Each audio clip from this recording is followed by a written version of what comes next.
Uno, dos, tres, cuatro. Good evening, everybody. Lady Gwendolyn here, and tonight I am honored to have one of my favorite people joining me tonight, High Priest Lord Martin. How you doing, hon? Hello. Well, I'm great, and even though it's late, like I'm up with lots of energies and lots of topics to be covered tonight Okay, or so today. tell us where you are, what time it is, and then introduce yourself. Okay, so currently it's like 2 a.m. I'm from Macedonia, from the Balkans. So a little bit about myself. So my name is Martin, and I am High Priest of the Rowan Temple. Um, have been actually, like I will have my anniversary like at the 5th of January. So it has been like a year now since I'm a Wow. high priest. But I have been a pagan for like 12 years, and I Well, practice yeah. yeah, I practice like magic, like witchcraft. I do both white and dark magic if you want to categorize it. Um Specifically, um I focus my energy onto the folk magic, like traditional Balkan magic, but I also practice, other forms of magic as well. Sometimes I combine them, but most of the time I focus on, our cultural magic and beliefs and things like that. So Yeah. yeah. So what do you have in store for us this evening? So I have couple of things here. First, I wanna introduce everyone to um, my culture, and like because Macedonia is not a country that is um, talked a lot, so it's like something that not a lot of people know about. And even though we have very rich history, so I would like to talk about something that I know that's gonna be very interesting for everyone, and we will have some like talking and like showing and like practical things how they could be done, and it's all from the Balkans. So like before I start, I want to like put this out there that Balkan magic is like really different from the Western type of magic. And we talked this before that like in the Balkans, like in countries like Macedonia, Serbia, and in general, like on the Balkan, it is believed that magic is very powerful if it's done after midnight. And there are days that specific days for like curse nights or like love nights or whatever. But generally, you do magic after midnight. So that's the very first thing that I want to point that out. And so today I want to talk about the very first topic that I chose is the mother goddess from my country, basically. And so this is basically her. She's also called as the Magna Mater, which in translation means the Great Mother. This is actually from the Neolithical age, and she is old around. It is believed that she is old around 8,000 years before Christ. So like she is very, very old. And she was found in near our capital city in Macedonia, in a village, and she was found around 18 uh, 1980s. And so like there is a lot of symbology behind her, and even though we in paganism believe in the Great Mother, and we all know that she has very different forms and different interpretations of like people, but we can see that the main thing is that the representation that generally everyone had is basically the goddess in the same form, just like different statues and different interpretations. For example, this statue right here, which we have, yeah, I can show it. So that's the one that I sent her. So basically, we can see that this is as we're looking at like this, she remains a house. And we can see this is like the down part. This is the actual the house. This is the window, and behind her there's another window. So basically she's represented as being the house, and this is the chimney, which is representation of her body. And I don't know if you can see, but there's her face right here. So she, in this form, she is believed that she is the protectress of the house. She is the fertility goddess. She is the great mother, the one that protects the house, the one that protects the family. And we can see that her body being the chimney, she has her hands like placed upon the house in a way that she's covering the house, she's protecting the house.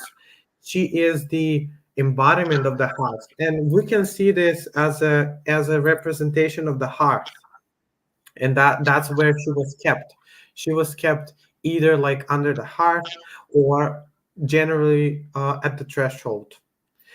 So we can see basically that besides that she's the fertility goddess, she's also the protectress of the family. She is um, the union, the joining in of everyone. She's like the one that envelops everyone. And especially in our Balkan tradition, when so like when you buy a place, let's say you buy a lot, and then you buy this land, and when you want to build a house upon it, and even though like these practices are still practiced even today, they're very old, but they're still practiced. So when you make the footing of the house, the four corners, usually what has been done, even though like these techniques are kind of like replaced nowadays, but they're still similar. So the old traditions, they would sacrifice either like a rooster, a chicken, a lamb, whatever. They will slaughter it, and they will place the blood of this animal in the four footings of the house before they even make the house.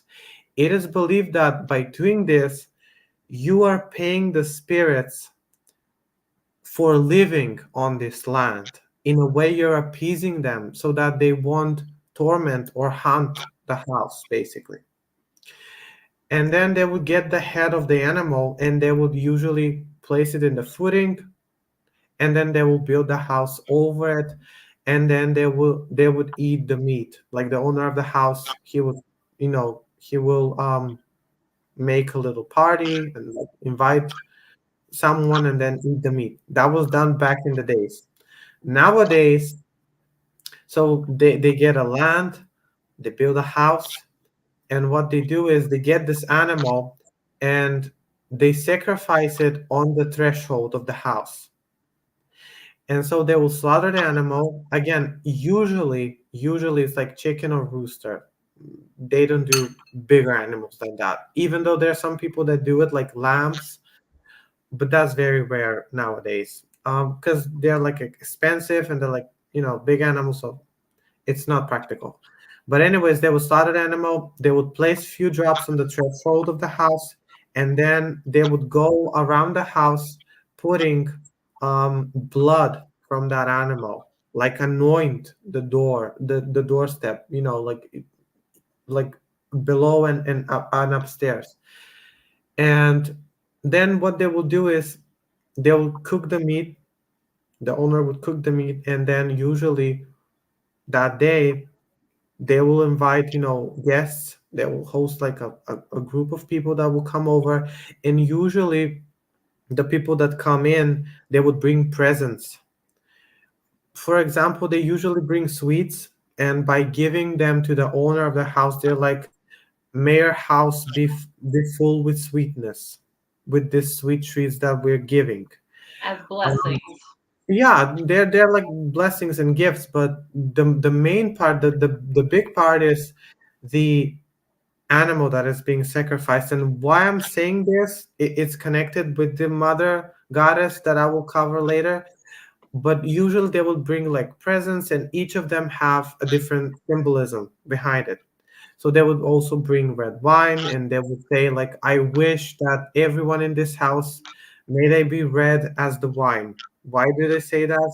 Because it is believed that in our country, in our tradition, if you're being like, when someone wishes you to be red, it means that they wish you to be healthy, because the color red is associated with the living, with blood, and like like red cheeks and all that. So they would bring red wine, and they would wish that. And you know some people would bring like bread and like pies and whatever, and they would wish prosperity and happiness and all that. Back in the old days, like in ancient times, they would bring this mother goddess statue inside the house, and they would wish the owner of the house like, may the goddess bless you with everything that you need, may your family prosper. So in a way, she was gifted as a gift, and that's why I sent one over to you. That's a very old tradition and practice that was practiced back then, with like giving someone this statue was basically a blessing of the house. Nowadays people invite priests, over to bless the house and Yeah. all that. But back in old times, giving this statue and like gifting it to the owner of the house, it meant that you're giving a blessing to the owner of the house, and like inviting prosperity and good health and like happiness and unity in the house, and also protection, because she was also believed that she brought protection, like she protected the house from lightnings, thunders, like famine, whatever. She was the big protectress. But also she was also gifted to women that could not conceive, in a way that, again, wishing them a blessing so that they could have a baby. Yeah. And so, it's sad that she's forgotten. Like, not many people talk about her, especially here in Macedonia. But a lot of people like do. And what's really stupid? It's like that she's not sold like around the world.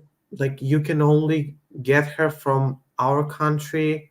I don't know if she's sold like online, but it is what it is. You gotta have a Macedonian friend so you can get this. I was very lucky. Yeah, and basically, she is the kind of similar to the statue of the Venus. That little statue, like the big chubby goddess. Yeah. She's something similar to that. Like, The Venus of Willendorf. yeah, exactly. Yeah. So she's very like, same features, but and also there, like she has even bracelets. I don't know if your Yes. statue has, Yes. but she Actually, has let me kind of get it up here and show like her a little bracelets. bit better. Yeah. That's clearer And you can see like even the chimney right here, there. like the hole. Exactly, yeah. Yeah. And nowadays, like it's good to have her on your altar. like for modern pagans, like she can be, especially Wiccans, because I started as a Wiccan when I first started, like back in, I don't know what year was that, but 12 years ago. Way back in the day. Yeah. So you can use her as a representation on your altar as the mother goddess. Like Yes. you don't have to have the Hecate statue, or I don't know, like a moon goddess or whatever. She can be a perfect representation for the mother goddess. And she stays on my altar. Exactly. Like she's on my altar as well. And then like I always light a candle. And I found that whenever, what's great, like that's a technique that I came up with.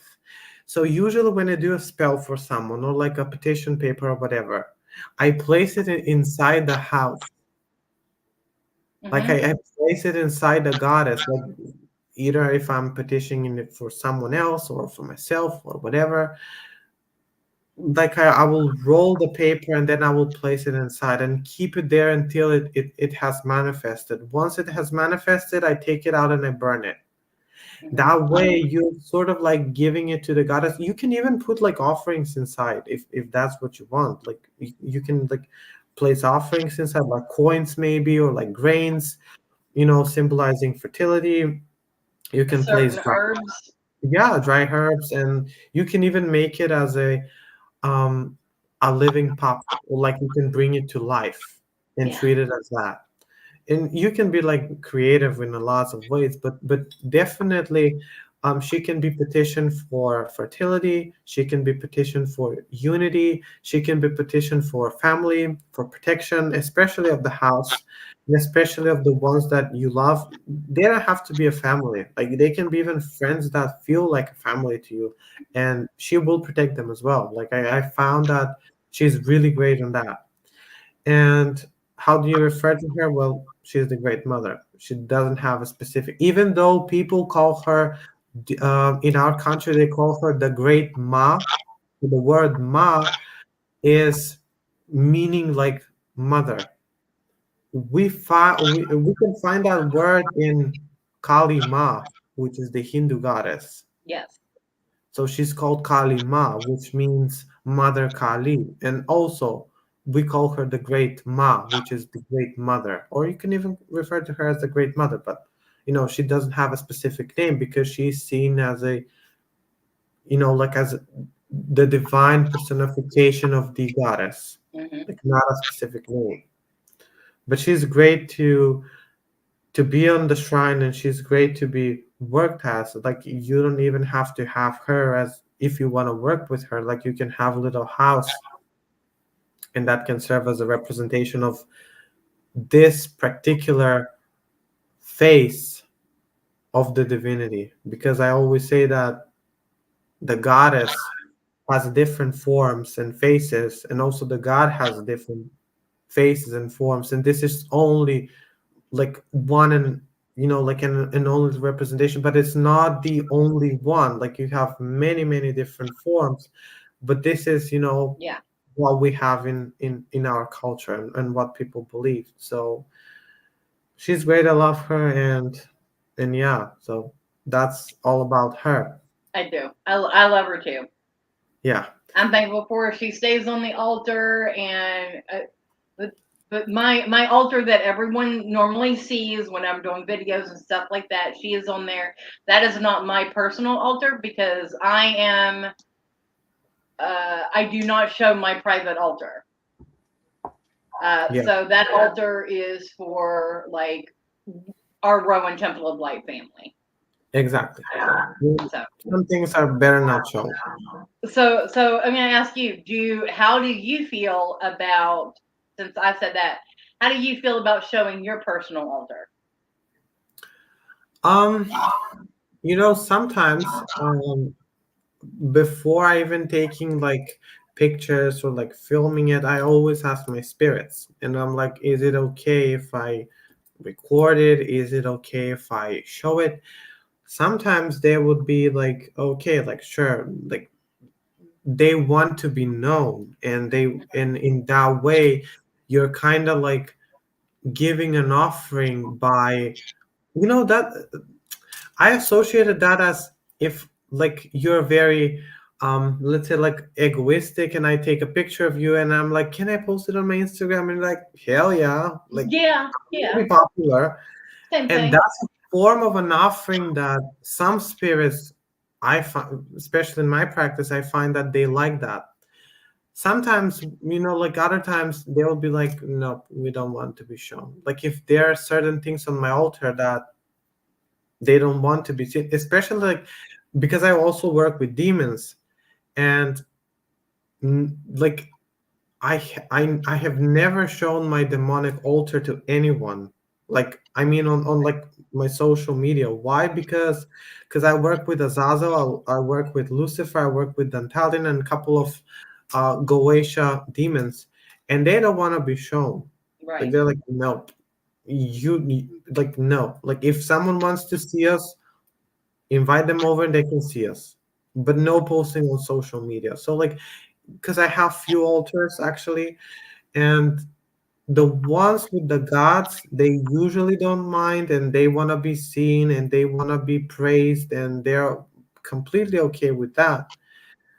But some spirits, like darker spirits and darker energies that I work with, usually they want to be kept at private, because Yeah. there's some items that I have on my altar that are like personal to them, and they're that specifically are like their offerings, and they don't want to share it with anyone, not even to be seen. So I'm like, it's fine, like I can totally understand your privacy if that's what you want.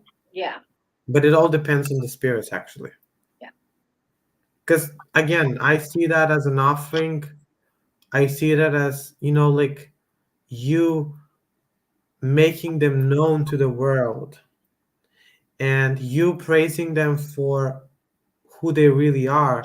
Like it's an interesting story that I had a working with the demon Dantalion, and he's a demon that helps with love magic and manipulation of thoughts and like, getting favor from people. And I was working also with Salos, which is another demon of love. I was working a love spell for a client of mine, and usually with demons, like they want something in return. Yeah. Like they will specifically ask for something. And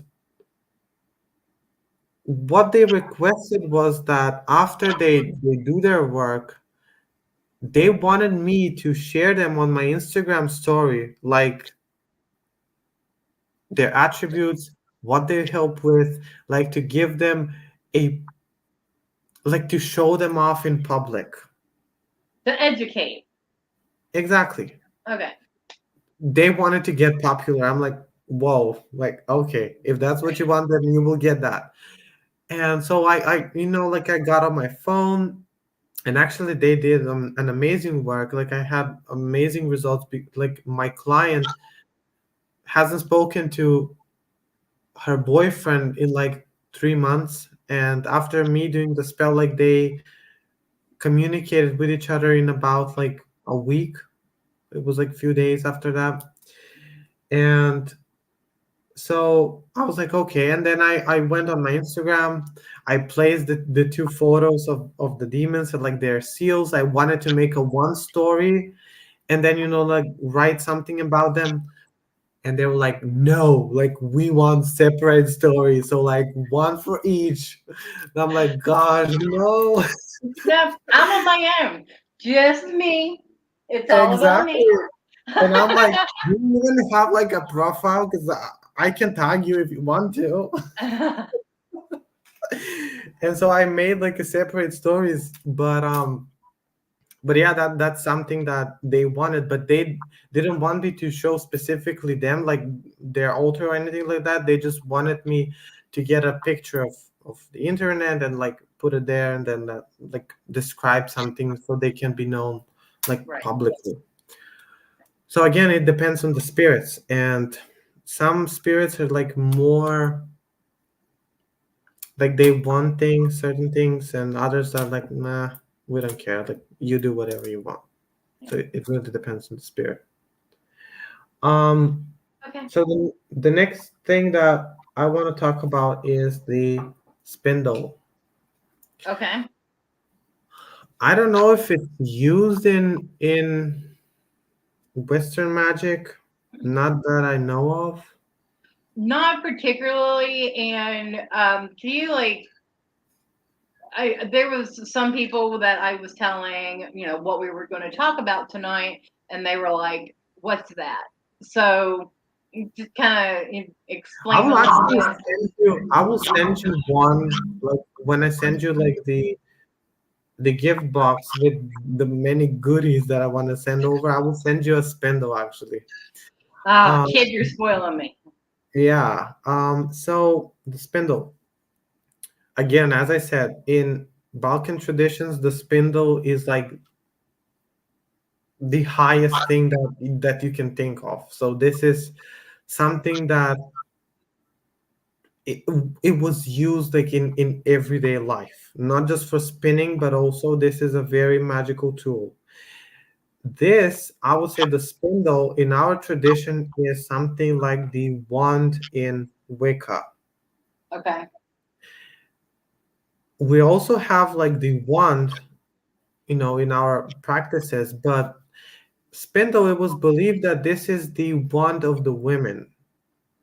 Older traditions said that the spindle is like the one for female, like for women, and that's the only thing that they can use, while men would use regular wands made out of, certain trees. Okay. Um, but as practices changed and like, things changed, men also started using spindles, not for like spinning wool or anything like that, but it was just used for magic. Okay. So I have a question. Yeah. Since it was kind of separated between feminine and masculine, did the men use the spindle as sort of a feminine magic, Mm, or did it just kind of merge for everyone at that point? it actually merged Okay. because, again, men were given. So there's a belief that was done. It's actually not a belief, but it was a practice. So if a woman is pregnant, let's say she has a baby, but no one knows, the gender of the baby, they would give the pregnant woman a spindle and an axe, like the one for cutting trees. And so if the baby grows up to be a girl, then she would take it and then learn the ways of spinning. If it's male, then it would take the axe and then learn how to like cut trees and just be a provider for the house, the family, and things like that. So from there, and also there are certain beliefs that it was believed that men should not use, especially young boys, like around 10, 11 years old, should not use the spindle because they would get in touch with their feminine side. Because back then, especially in our like Balkan mindset, it's very like, it's very like icky, and it's not really good if like a boy gets in touch with the feminine side. Yeah. It was like men are the providers, men are like, like the caretakers of the house, of the family. They need to be strong, they need to fight, they need to like cut trees and go in the wild, while women were seen as the ones that would sit at houses, and then they would spin the spindle, making wool and thread and all that.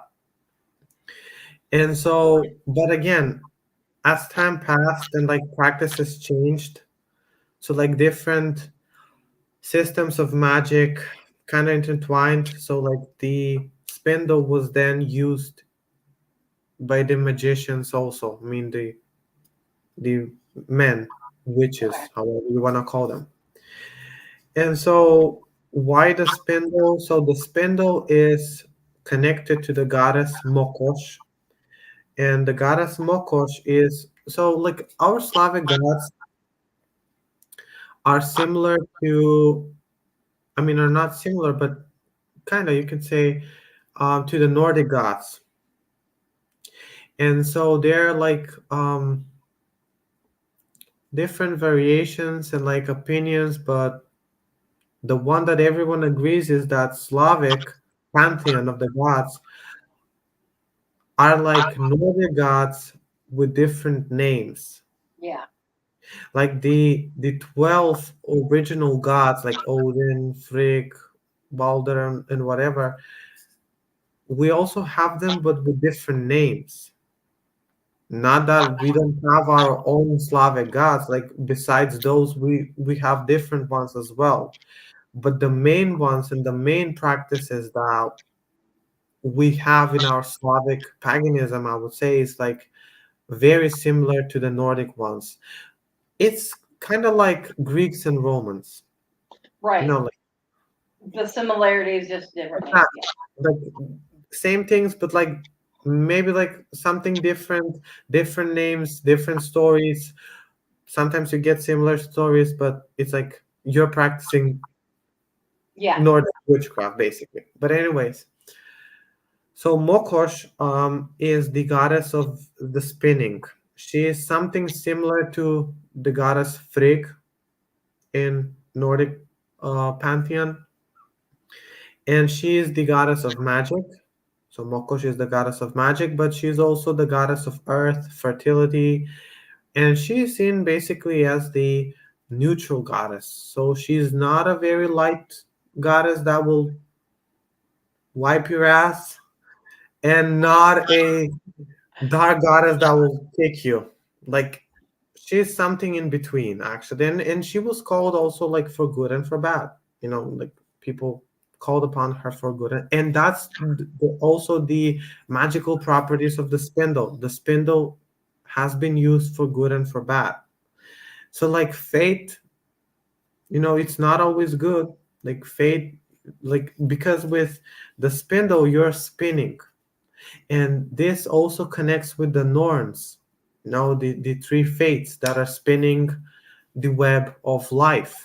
Yeah. And again, fate is not always good, but it's not always bad. Like it has different, like yin and yang, basically. Yeah. And so that's what like the spindle was used. It was basically seen as the one. And even like in some sources, they say that women carried spindles everywhere with them, and it was basically used as a protection. And do you know why the spindle was used as a protection and seen as a protection symbol? Because the spindle kind of like looks like a snake. Like spindles and snakes, they were like really like the belief was that spindles, they would always, so for example, when outside was thunders, like they would take the spindle and they would place it outside. Why? Because the god Perun, which is the god of thunders, which is Thor, basically in Nordic pantheon, would not strike the house thinking that this is a snake, because Jormungandr, which is the world serpent, Yes. so like Thor strikes the serpent with his thunders, and so the people were afraid. So in a way, they were performing a protection magic by sort of like offering the spindle to the thunder god, so that they will be protected and that he would not mistake the spindle for a snake. I I get it. Yeah. And so it again, the snake as a symbol of magic. So like we know in many cultures that snakes are very magical animal, and that the snakes represent basically magic. And so how the spindle was used. So as I said, the spindle was, and it's still used actually in magic, and I use the spindle. Like the spindle is the my most used item in my practice. Like it has a lots of different ways on how to be used. But I will first go with malicious ways that the spindle was used back in the days.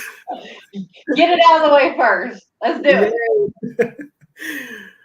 So the first the very first thing that it was used, it was to steal a baby's dream. So how it was done was, let's say the witch, if the witch wants to get vengeance on the parents, for example, like to give revenge, she would take the spindle in her hands, or like in her clothing without being seen, and then she would go to the cradle of the baby, like bed where the baby Yeah. lays, and then she would spin it counterclockwise and going around the baby's cradle, and then she would spin the spindle like all the time while she's walking around the baby's cradle, and then she would take a thread, like even from like the clothing of the baby, or like the cradle where the baby is laying. She would take that, and then she would tie it to, she would get it, and then she would go home. She would then tie a knot, like putting the thread in a ribbon or whatever on a string, and then she would, like start spinning the thread on the spindle by saying, as I spin this spindle, so may the baby spin, and like not to have dreams. And so with that, basically what she was doing is making the baby to be restless, like Oh to be wow. unable to sleep, like like that feeling Yeah. when you go around with your thoughts, and like the baby will start crying, and like not finding peace, basically. It Well, can. well, imagine if you're not dreaming now. You know, granted, most of us don't remember our dreams, but like you said, that's whenever we process it.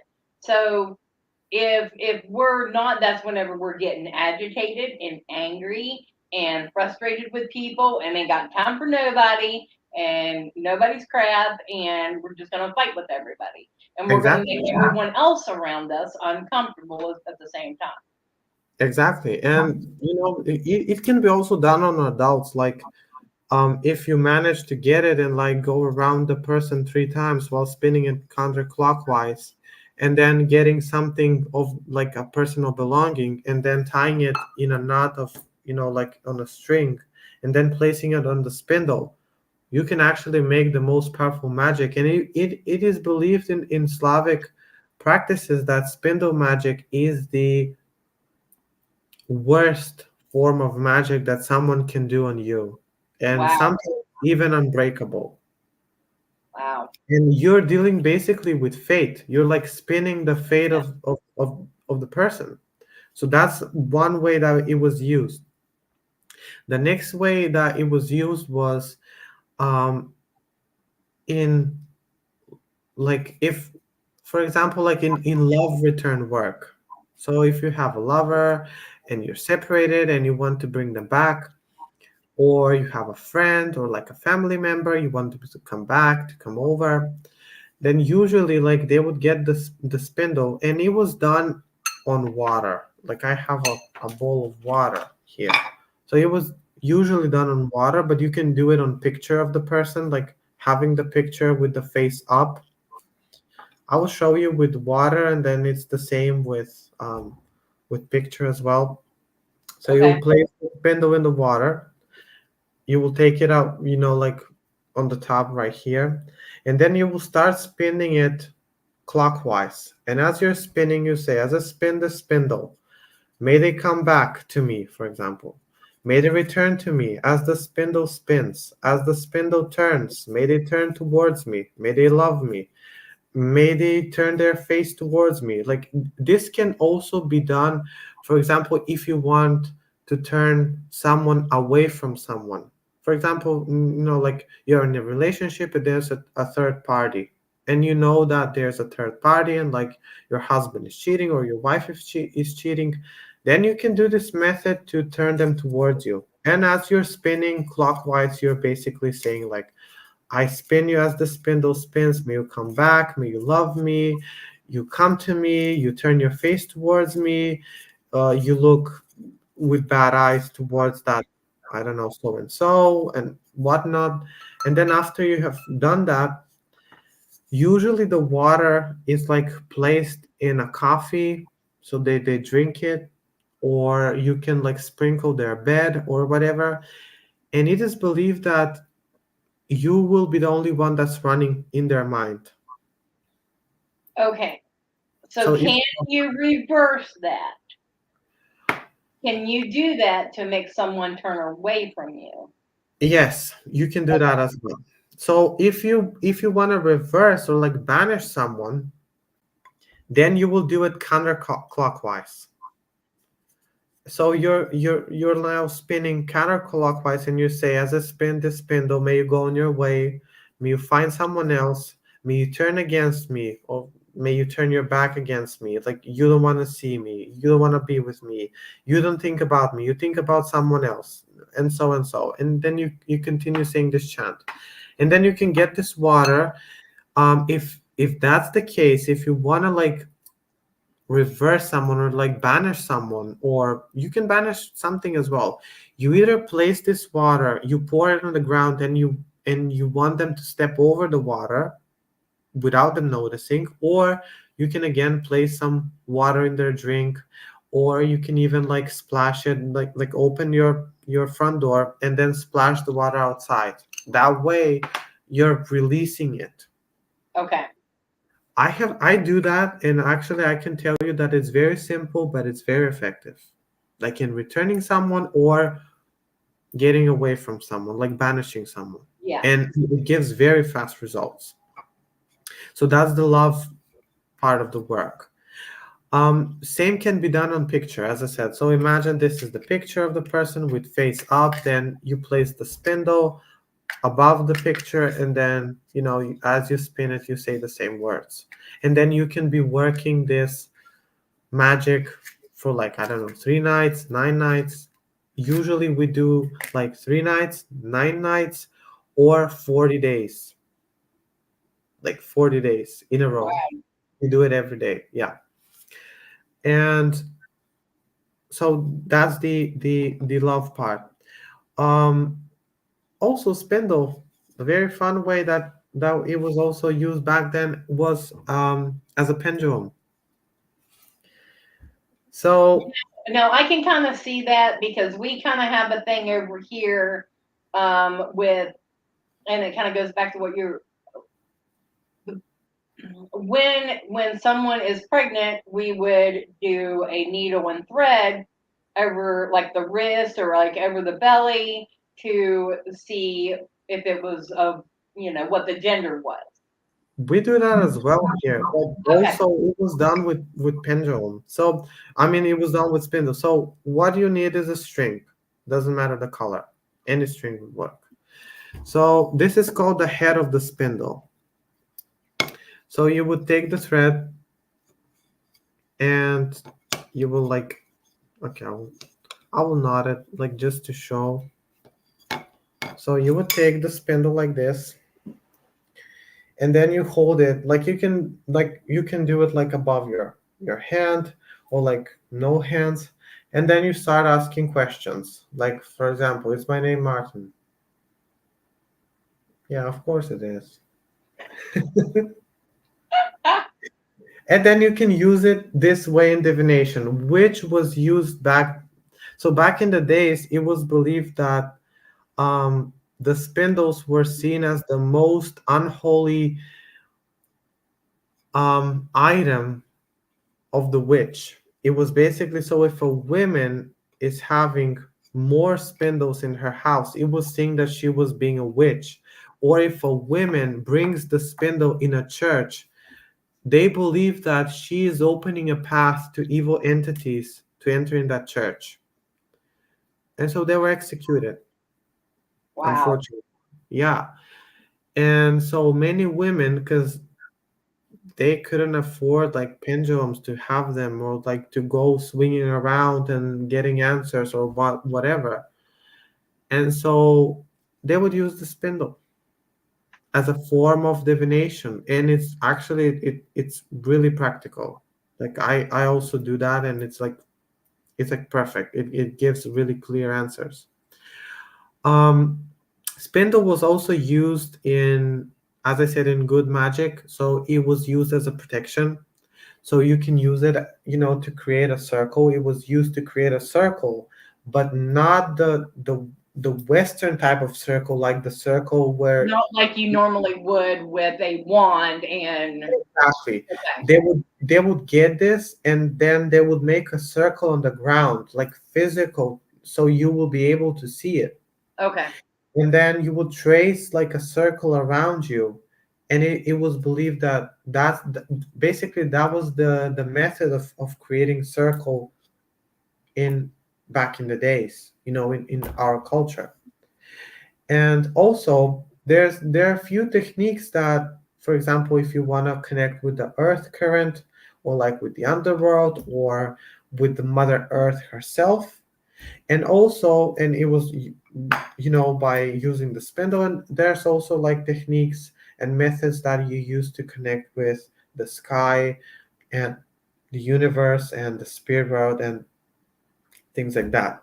So how would you connect with mother nature, with the underworld, and like with the spirits around you? Well, with the spindle pointing down, so like the head pointing down, you start turning clockwise, and usually you would do it like standing up.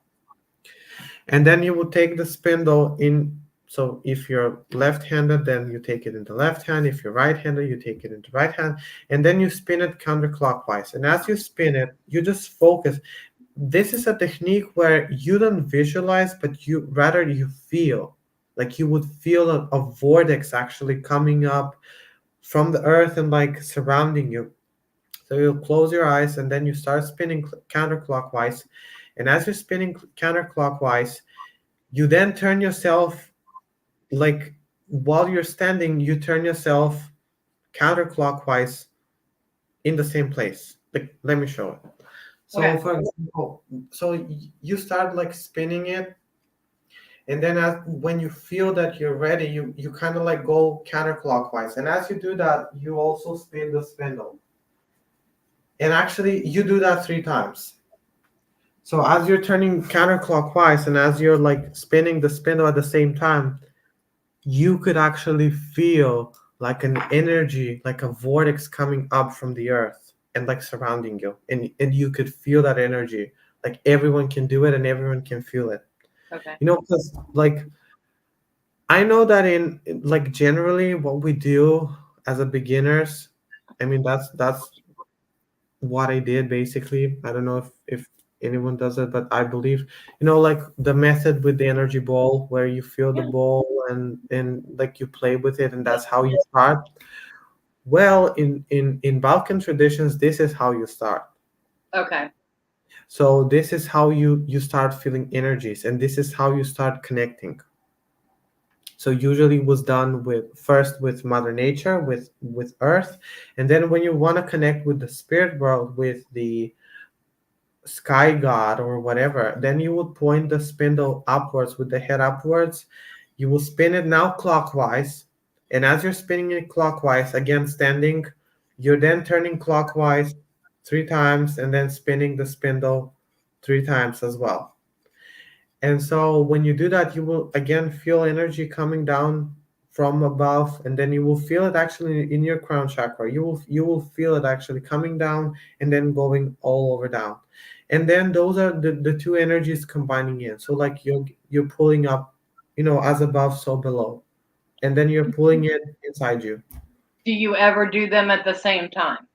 Yeah, you do them actually at the same time. If, for example, if you want to be more, let's say, more in tune with the earth energies, let's say you do, I don't know, like you want to do a protection spell, you want to do connection with the ancestors, you want to do prosperity magic, you want to do something connected with earth type of energies, then you would just do the earth current or like the earth vortex. Yeah. If you want to receive information, Like if you want, for example, usually it was done also before divination, before readings. If you want to receive like clear information about certain things, if you want to connect with certain spirits, if you want to connect with the gods, then you would do it from above. Okay. But also you can do it like, again, as I said, as above so below, so you can do them both at the same time, and then you're in perfect balance, connected with both energies. And usually it was done before any ritual. Do I personally do it? I usually do it this way. If I'm working darker work like cursing and things like that, then I do it with earth current. If I'm doing light work or whatever, then I'm doing, you know, the sky current, I should say. Okay. Um, and actually, that's another method that also uses only a spindle. You don't need anything else, just a spindle. Um, next thing So that, yeah, I kind of have a question. yeah, So I am really big with fairy tales. I have fairy tale books from all over the world. I okay. love them. So the most known fairy tale has to do with this. One of the best known has to do with the spindle, with pricking the finger with the on the tip of the spindle. Does that particular act with pricking the needle and blood pertain to any spindle magic in that?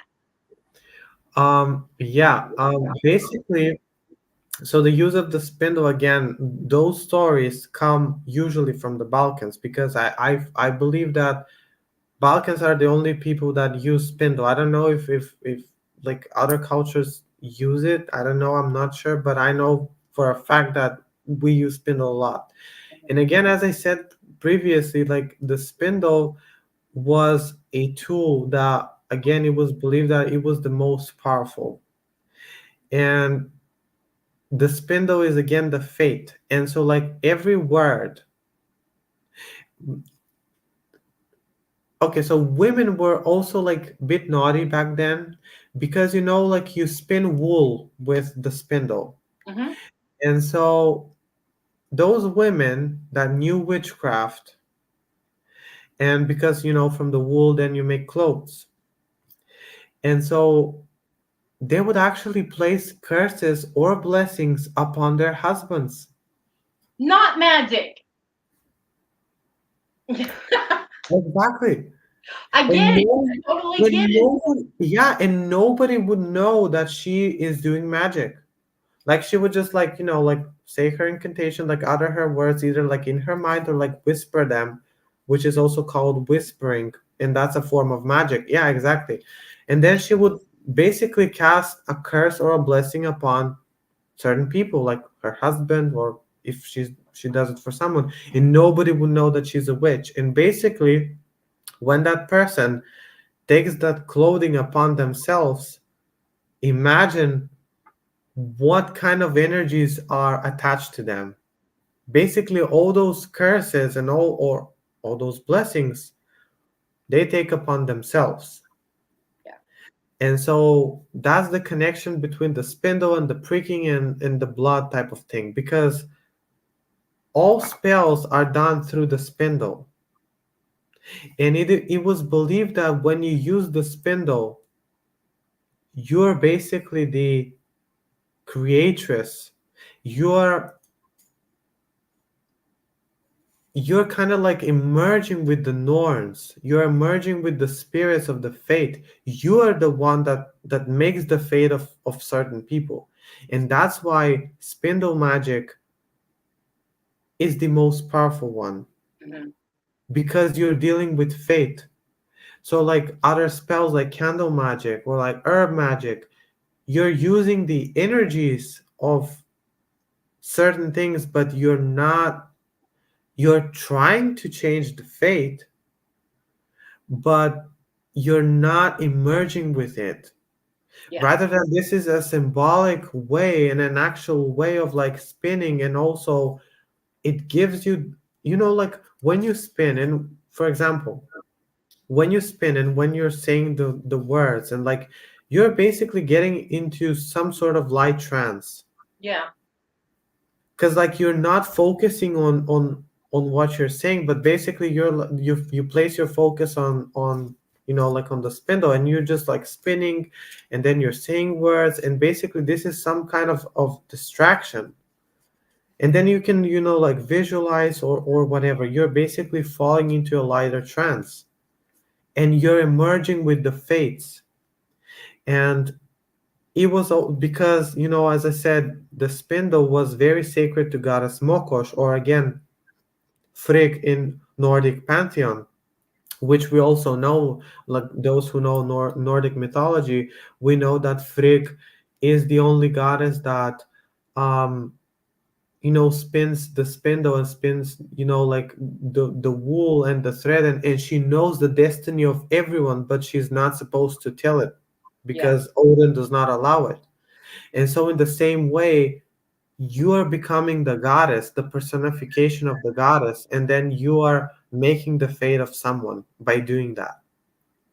And so that's why spindle magic is the most powerful one, that again in Balkan traditions. And so if you want to be protected, like if you want to be protected, for example, if you're having restless nights, if you're not able to sleep, you then place a spindle under your bed, and it serves as a protection. It serves as repelling evil forces.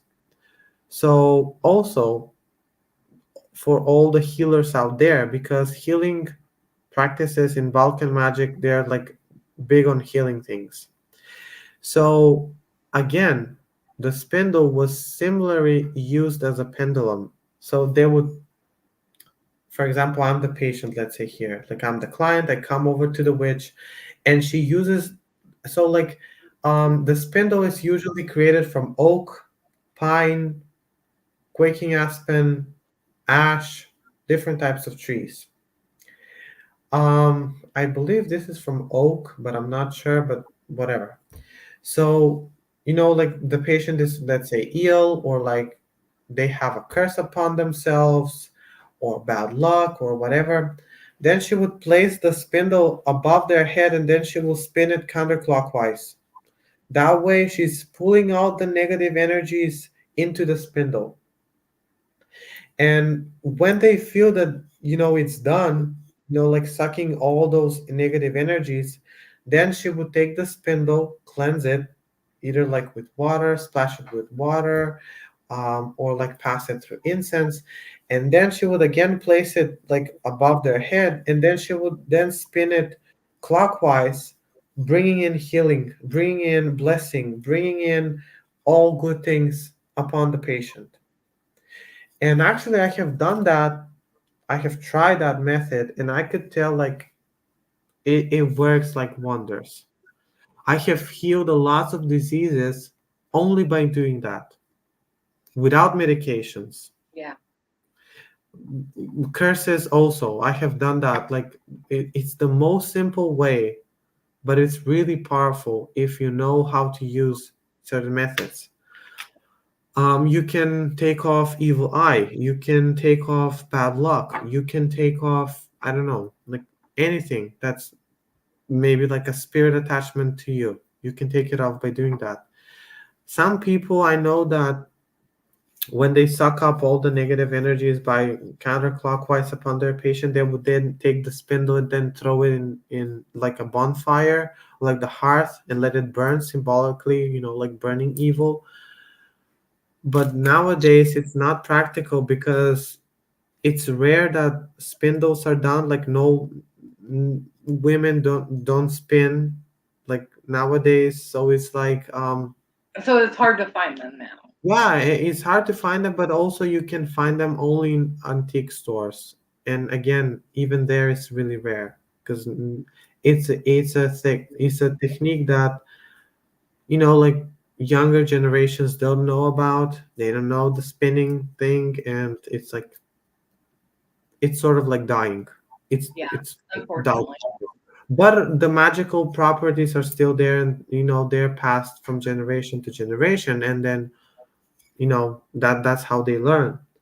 But also, like for all those who practice not magic and want to incorporate the spindle, I have also a technique for that.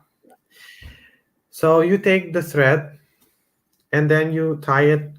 As I said, this is called the head of the spindle, and you can see like there's um like a hole almost. And then you take the thread or the string, whatever, and then you tie it.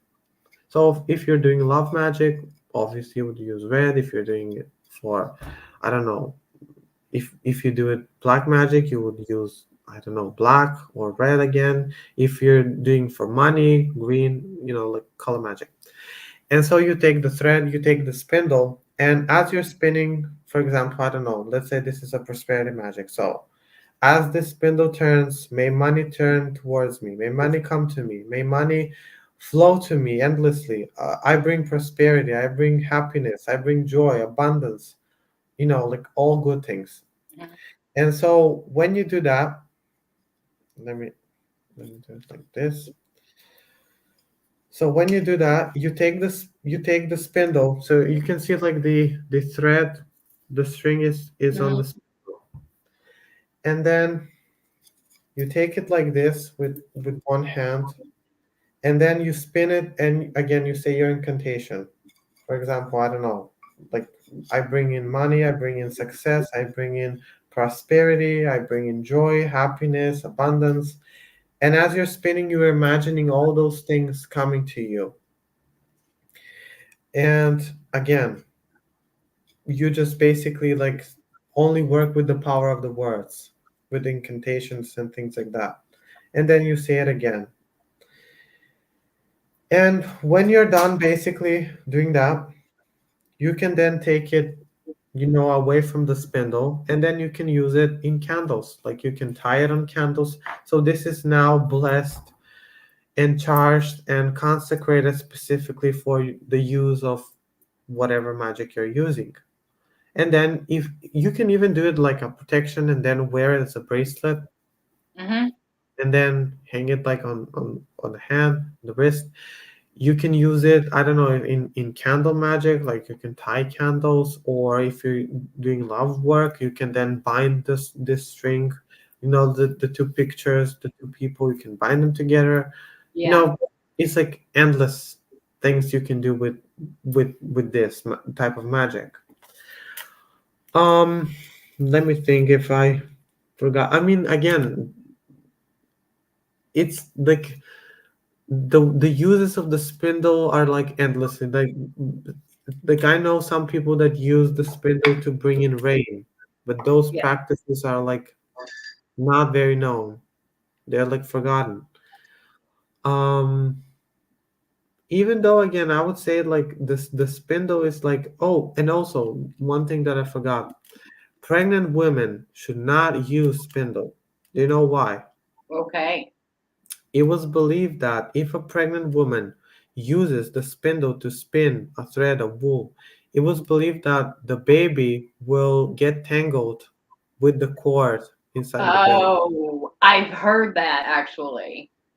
So those women that didn't know, and for example, witches that would want to place a curse upon the women, they would give the women with a spindle. But before they would gift it, they would place the curse upon the spindle. So, as for the baby, and usually that's how, unfortunately, many babies were killed back then, by placing the curse upon the spindle and then giving it to a pregnant woman. Yeah. And they would do that actually, which is really bad, and I wouldn't suggest it. But thank God that these practices are like not practiced today. And it's not. I, I think that more for us over here, or where it has been passed down through, you know, generations where I've heard it, is not just with the spindle, but with yarn and thread and things like that, because quilting was a big thing, crochet, knitting, any type of fabric or knot magic is, you know, Yeah. going back And there. also, also like it was also believed that, for example, if the woman gave birth to a girl, they would place the cord that's connecting the baby with the mother upon the spindle, and then they will cut it upon the spindle. They would cut the cord, on the spindle. And with that way, it was believed that this girl, when she grows up, she'll be a great spinner. So she would get the blessing of the goddess by actually sacrificing the cord that's connecting the mother with the baby. So in a symbolic way, you're sacrificing, something in return for something else. Yeah. And it was believed that they would be the greatest spinners, Yeah. with the like, and also very wise magicians, like using this method. So again, it's like the most used item in Balkan witchcraft, the spindle. Okay, so Um, we are at our 1 hour mark. Do you have anything else you want to share with us tonight? You want to save it for another time? What do you feel up to doing? so Because you've got magic to do over there, right? yeah, definitely. So the last technique that I want to show is a little divination again from the Balkans. I know that I have actually seen it on TikTok like these days, but it's Really? not like, yeah, and it's, I don't know if it's like that popular, but the origins are from the Balkans. But Okay. basically this method, I don't know if I can, okay, yeah. So this method is a water divination method, and with this method you are trying to find if someone is cursed, if someone has an evil eye. So back in the days when someone was feeling sick or ill, or you want to know if you have been cursed by someone, or if you have bad luck upon you, then you would use this type of divination to find that out. So all you need is two matches. So you get those two matches, and then you get the bowl. You get a bowl with water. Usually, the water that's inside the bowl is either river water, spring water, or well water. That's the kind of water that was used back then, but nowadays tap water works perfectly fine. And so you place the water in the bowl, and then you can call upon your spirits, your ancestors, your guides, your gods, whatever, and then you ask them to give you clear messages and to assist you in this reading. And so if you're doing it for someone else, at this time you would say their name 3 times, and then you would say it upon the matches. So for example, I don't know, like Gwendolyn, Gwendolyn, Gwendolyn. you know Go for it. Go for it. Okay, so you would say the name of the person, like Gwendolyn, Gwendolyn, Gwendolyn. Or if it's for yourself, then you're going to say your name 3 times.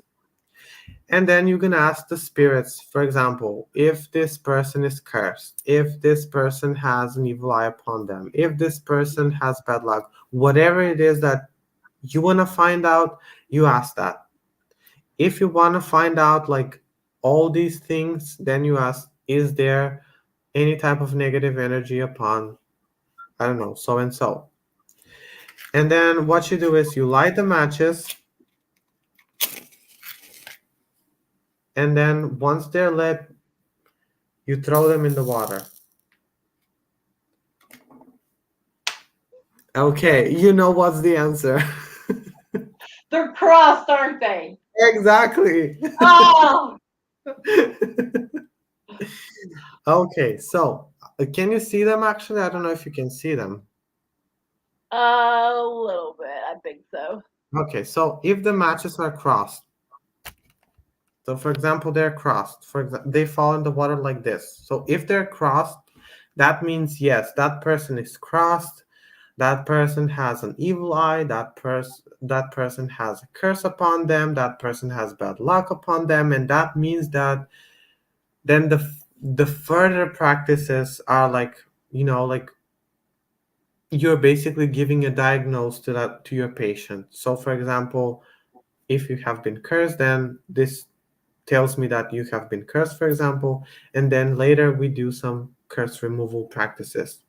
If you have an evil eye upon you, then this tells me that you have an evil eye upon you. Then we do I do give you remedies against the evil eye, let's say, or bad luck or whatever. If they're like separated, for example, they're like separated, they're not crossing, they're not touching, then that means the person is free. Like no curses, no hexes, no anything like that. So the person is completely protected and pure and all that. If they're like near to each other, like for example, they're like this or maybe like this, but they're not touching, but they're very near, then that means that you need to protect yourself because someone is thinking about harming you and someone is planning against you. So you better protect yourself or like get your boards up or whatever. And again, if they form like a T, then again they're touching, which means yes, you have been cursed. If they're crossed, again, yes, you have been cursed. So doesn't mean the shapes like crosses or like T's or whatever, or sometimes they can also make like a V. Again, this means that someone is cursed or like that way. It doesn't matter. If they're touching, then that's a clear sign that the person is cursed. If they're to like close but not touching, that means someone is thinking and planning. And if they're like totally on different sides, then that means that that person is pure. So what you do then with the water, you if it's for yourself, for example, you find out you're cursed and you want to reverse the curse, then you will get the water, you will dip your fingers and then you will wash your face with the water, wash your body with the water. You can even take it in bath and then, splash it all over you, and you do that after bathing. If it's for a client, let's say, then you give them, you can either like wash them as I showed you, like feet, hands, face, head, whatever. And then some people do suggest like drinking 3 times, but I don't know. I have done that. I haven't done that. I So wouldn't do it if it was river water. I mean, I wouldn't suggest like, but everyone is different.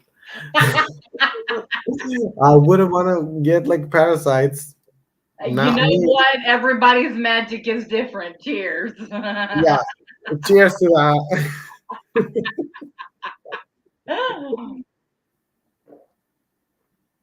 Oh, So basically, those are like few types of divinations. Even though there are lots of main types of divination, that Western traditions don't have. This is just one of them, but maybe in different like topics we will cover more of those types of divinations. So oh, you'll be back. You'll be on the show again.